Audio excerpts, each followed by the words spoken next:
Praise be to Yahawah, Bahashem, Yahushai, Bahashem, Nakakadash, the Buhana to the elder and the apostle of the ministry, peace, blessing, salutation to the Akiam, who pushing this truth to the four corners. Yes, uh, it is Brother Yosiahu from Central Africa coming to you with this precept, man.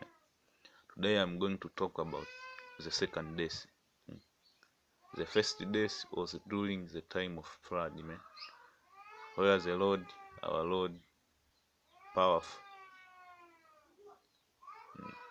the Lord of Israel, the Lord of Abraham, Isaac, and Jacob, destroyed the first world, which was the first days, through flood. The second days will be through fire and the brimstone.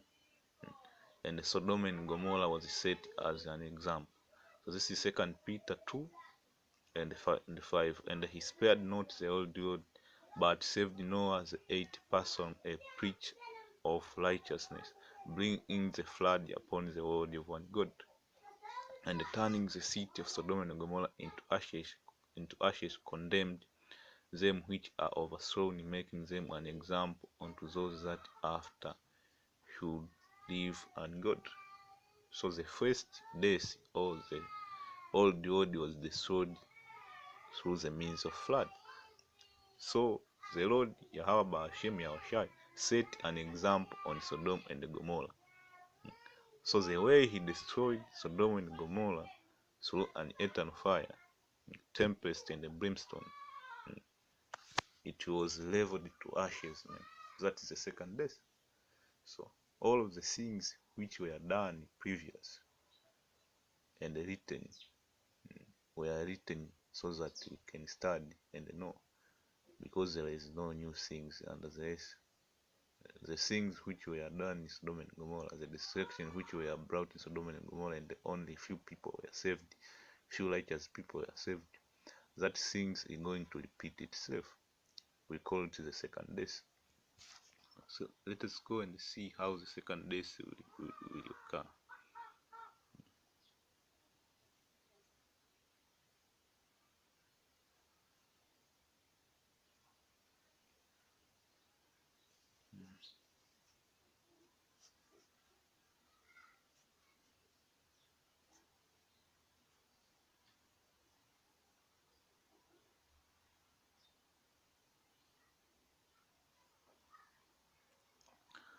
Is Revelation 20 and 12. And I saw the dead, small and great, standing before God, and the book were opened. Another book was opened, which is the book of life, and the dead were judged out of those things which were written in the book according to their works. That book is the Bible, man.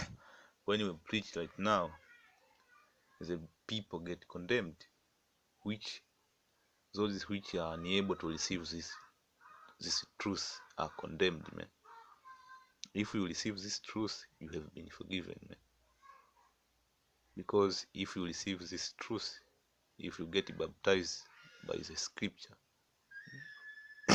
baptism with many waters, man, which waters turn, it is talking about the Holy Spirit, man.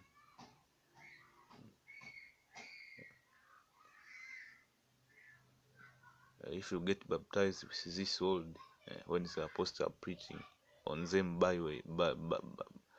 highways and hedges, man, if you receive this truth, you are not condemned. If you don't receive this truth, and if you are not numbered among the same, you are already condemned, man. So this book, when you talk about the book of life, it simply means the Bible. So you Christian out there, you are thinking that the Lord will sit on a big throne in some damned day, and he will open a big damned book where all your sins are written, and he will read one sin after another. That ain't gonna happen, man. That's why you came with all this nonsense of hell is a place where you burn forever, because your doctrine is flawed, man. The book of life in which Yahushai will open is the Bible, man. Because Yahushai was worthy to break those seals, man. The Lamb. Which seal is he talking about?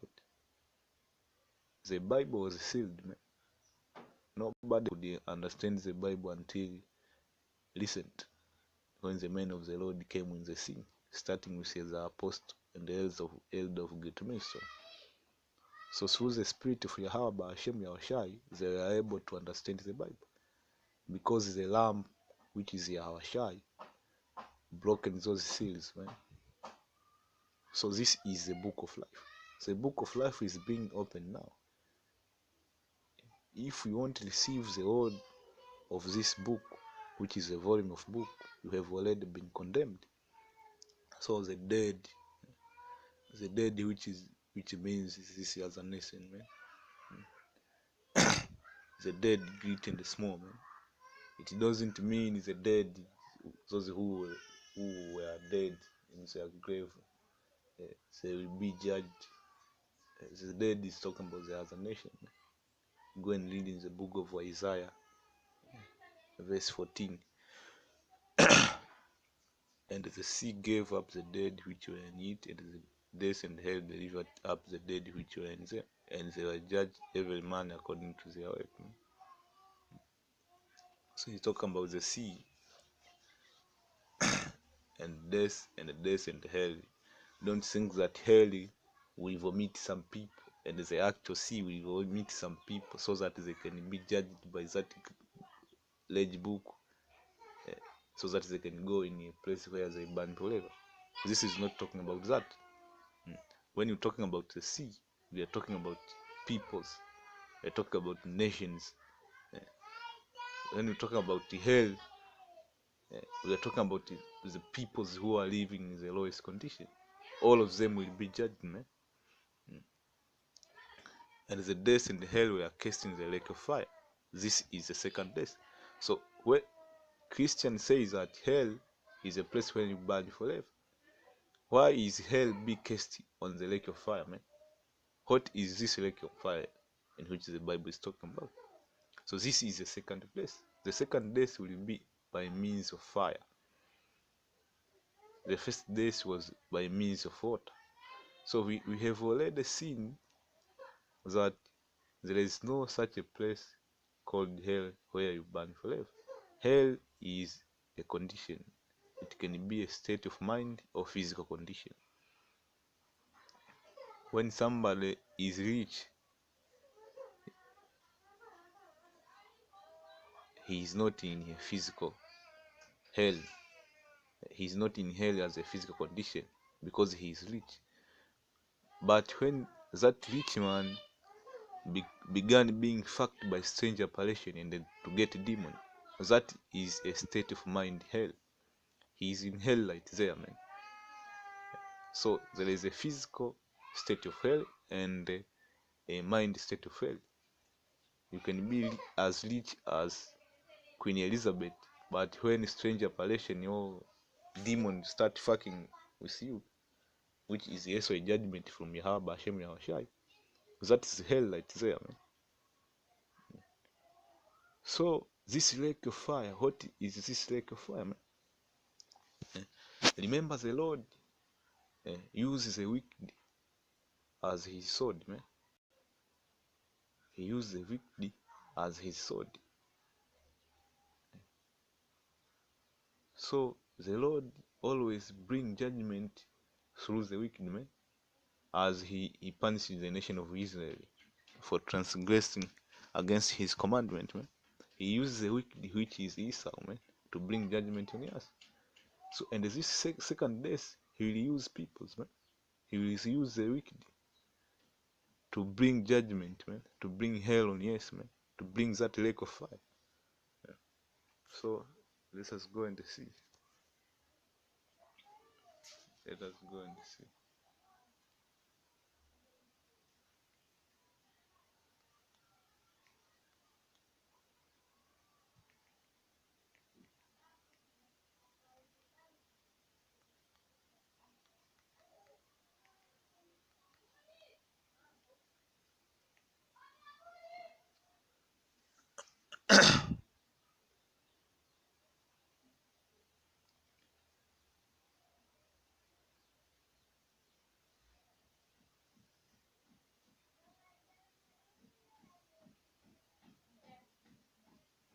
So let us see. This verse will tell you the Lord used the wicked as his sword. This is Psalm 17 and verse 13. Arise, O Lord, disappoint him, cast him down, deliver my soul from the wicked, which is thy sword. Which is the modern day sword? The missiles, man. The missiles, biological weapon, EMP, the guns. So the wicked, which is Esau, is being used. He'll be used to bring the second death, man, which is the lake of fire. You see. So how the Lord will use Esau? The Lord has to give Esau a secret knowledge to make them weapon which will cause a lake of fire, which is the second death. So the Lord set Esau and gave him knowledge, man. So let us go and see. Let us go and see.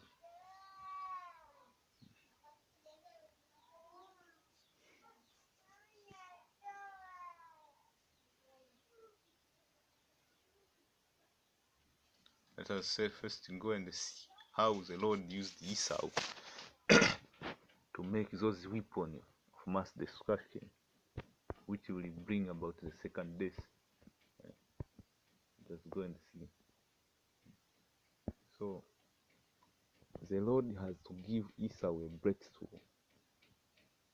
The Lord has to give Esau, this scientist, a breakthrough to make those weapons which will bring about the second death, which will bring about that lake of fire here on earth, which both the dead and the people who are living in hell, talking about the Israelites, because the Israelites are the only nation which are living in hell right now. The poor, talking about the Israelites. The sea will give it is people. The sea is talking about the nations. The nations will be judged. It's a sad but inescapable fact some of the greatest advances in science have come from humanity's more destructive impulses. German chemist Fritz Haber, for example, figured out how to fix nitrogen from the atmosphere to create gigantic bombs.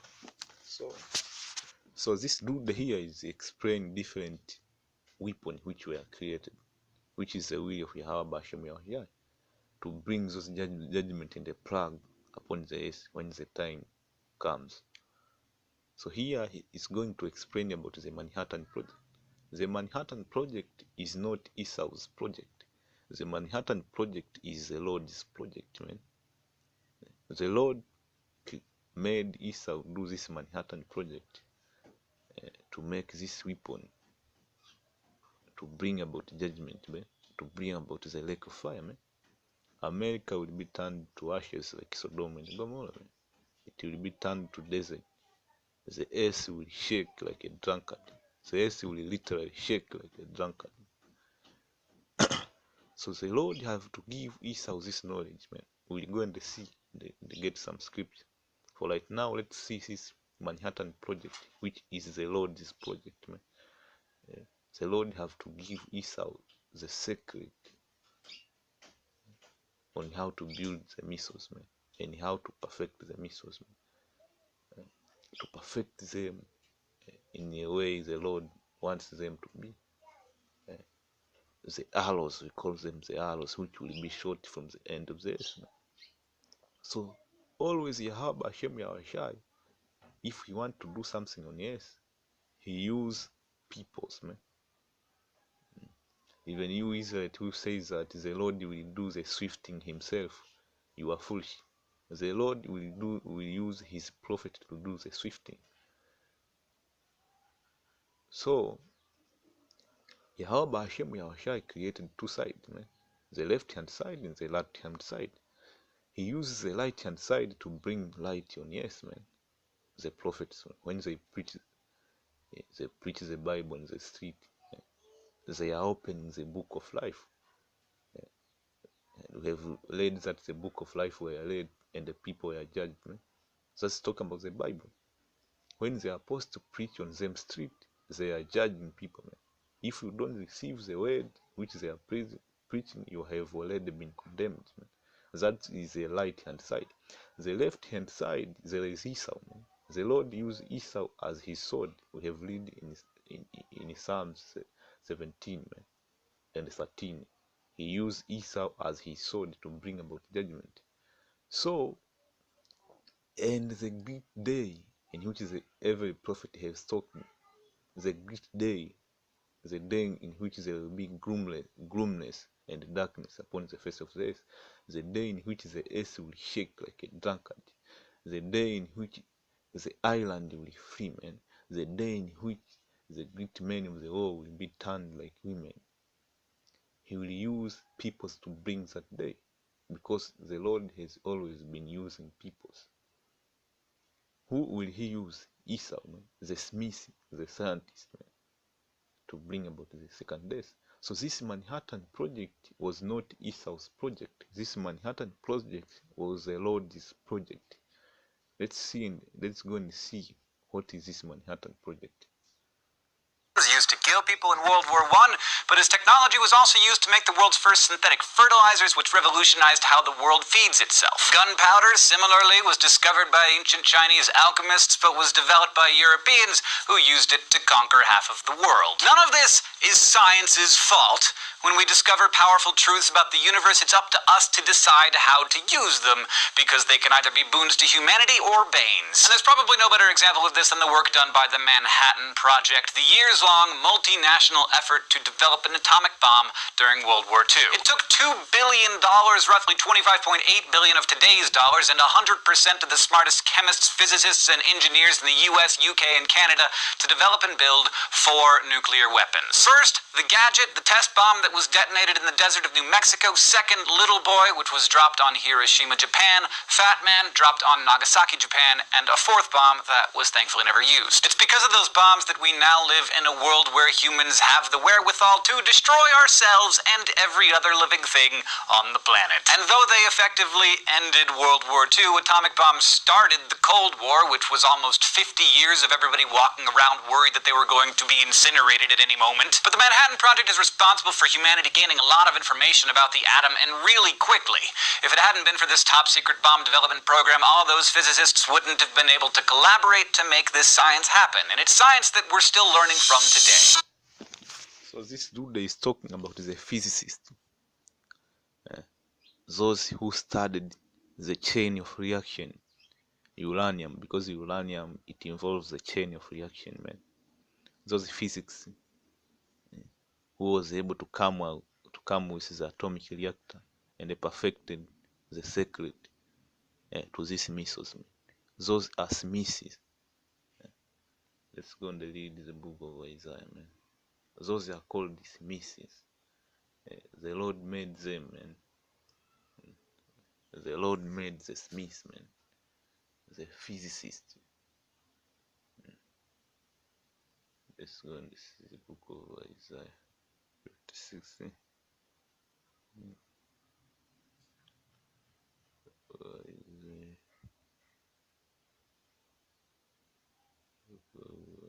Isaiah 56. Oh man.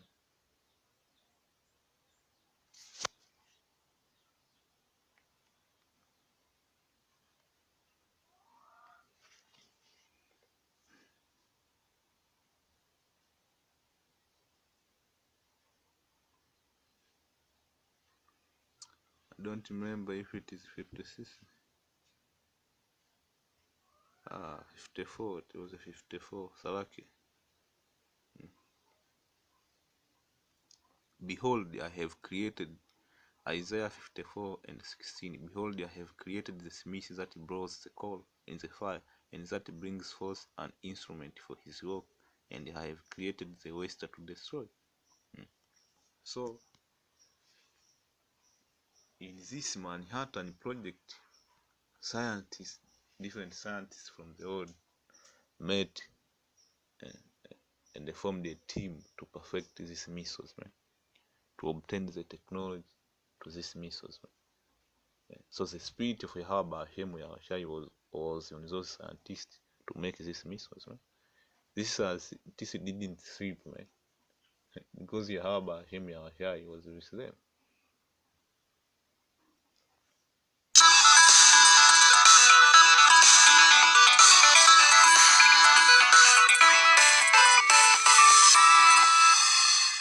Before we invented atomic bombs, humans destroyed each other and each other's stuff using conventional bombs, casings full of explosives like trinitrotoluene, that's TNT, or ammonium nitrate, or some cocktail of different explosive substances. When they're detonated, conventional bombs release most of their energy in the form of a blast, a wave of superpressurized air that moves out from around the bomb faster than the speed of sound, which is why they make that big booming sound. After the initial blast, which might be accompanied by a fireball, depending on what the bomb is made of, a vacuum is created around the site of the explosion and air rushes in to fill it, creating a blast wind that sucks everything into the detonation.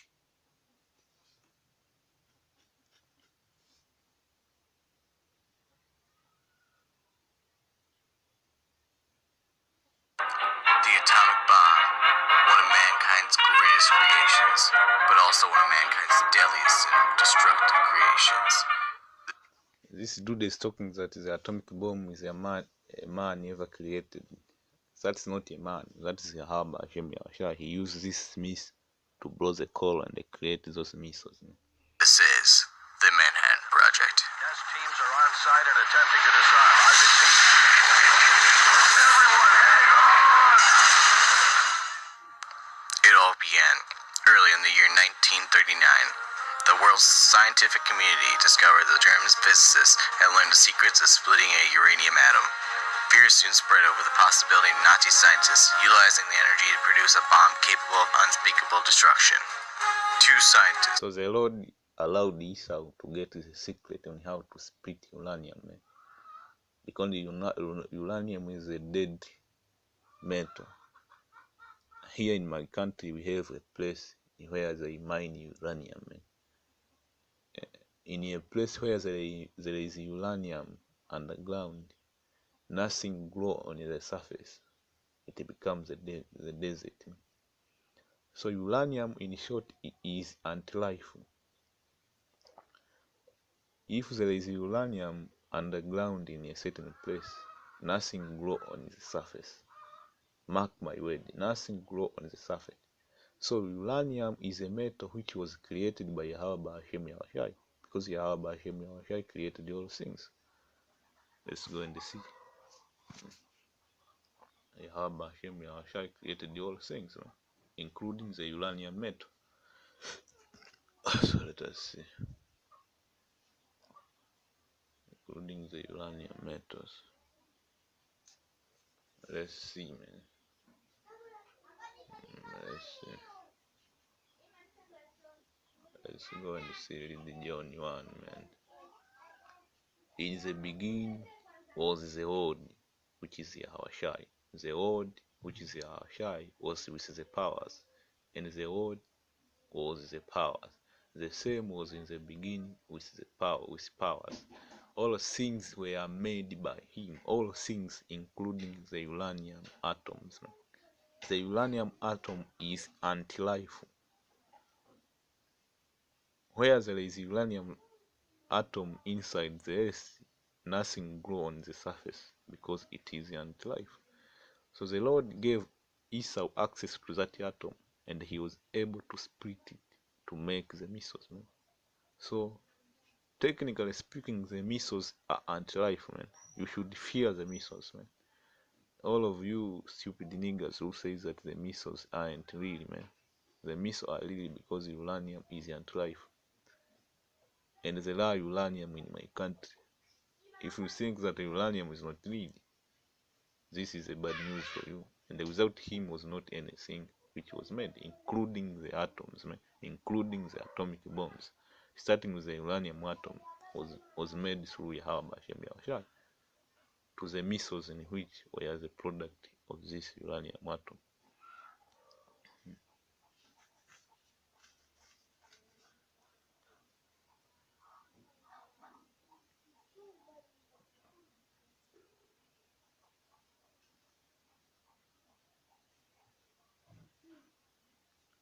So let us go and finish this. Fear soon spread over the possibility of Nazi scientists utilizing the energy to produce a bomb capable of unspeakable destruction.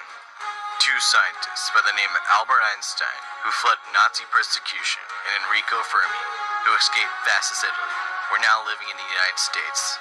They agreed that the president must be informed of the dangers of atomic technology in the hands of the Axis powers. Fermi then traveled to Washington in March to express his concerns on government officials, but only few shared his uneasiness. Einstein then decided to write a letter to President Roosevelt, urging the development of an atomic research program later that year. Roosevelt saw neither the necessity nor the utility for such a project, but then agreed to proceed slowly. In late 1941, the American effort to design and build an atomic bomb received its codename, the Manhattan Project. At first, the research was based only at a few universities: Columbia University, the University of Chicago, and the University of California at Berkeley. A breakthrough occurred in December 1942 when Fermi led a group of physicists. When we are talking about the breakthrough in any scientific research, is a way. Let's say you are facing a difficulty, how to obtain a way to break the uranium atom. You are just doing researches, and one day then boom, you are able to do that. That's a breakthrough, and that is from YAHAWAH HIMSELf. To produce the first controlled nuclear chain reaction under the ground stands at Stagg Field at the University of Chicago. After this milestone, funds were allocated more freely, and the project advanced at a breakneck speed. Nuclear facilities were built in Oak Ridge, Tennessee, and Hanford, Washington. The main assembly plant was built at Los Alamos, New Mexico. Robert Oppenheimer was put in charge of putting the pieces together at Los Alamos. After the final bill was tallied, nearly $2 billion had been spent in research and development of the atomic bomb. The Manhattan Project employed over 120,000 Americans. Secrecy was paramount. Neither the Germans nor the Japanese knew of the project. Roosevelt and Churchill also agreed that Stalin would be kept in the dark. Consequently, there was no public awareness or debate. Keeping 120,000 people quiet would be impossible. Therefore, only a small privileged group of inner scientists and officials knew about the atomic bomb's development. In fact, Vice President Truman had never heard of the Manhattan Project until he became President Truman. Although the Axis powers remained unaware of the efforts at Los Alamos, American leaders later learned that the Soviet spy named Klaus Fuchs had penetrated the inner wall of scientists. By the late summer of 1945, Robert J. Oppenheimer was ready to test the first bomb on July 16, 1945, at Trinity Test Site near Alamogordo, New Mexico. Scientists of the Manhattan Project readied themselves to watch the detonation of the world's first atomic bomb. The device was affixed to a 100-foot tower and discharged before dawn. No one was properly prepared for the result. A blinding flash, visible for 200 miles, lit up the morning sky. A mushroom cloud reached 40,000 feet, blowing out windows of civilian homes up to 100 miles away. When the cloud returned to Earth, it created a half-mile-wide crater, metamorphosizing sand into glass. A cover-up story was quickly released explaining that a huge ammunition dump had just exploded in the desert. Soon, word had reached President Truman in Potsdam, Germany, that the project was successful. The world then entered a nuclear age to which mankind bends and uses this technology to their own will and own destruction. This is the Manhattan Project. Praise be to the whole and the only power on the earth and the heaven, that is YAHAWAH HIMSELf, for giving Esau the weapon to destroy himself.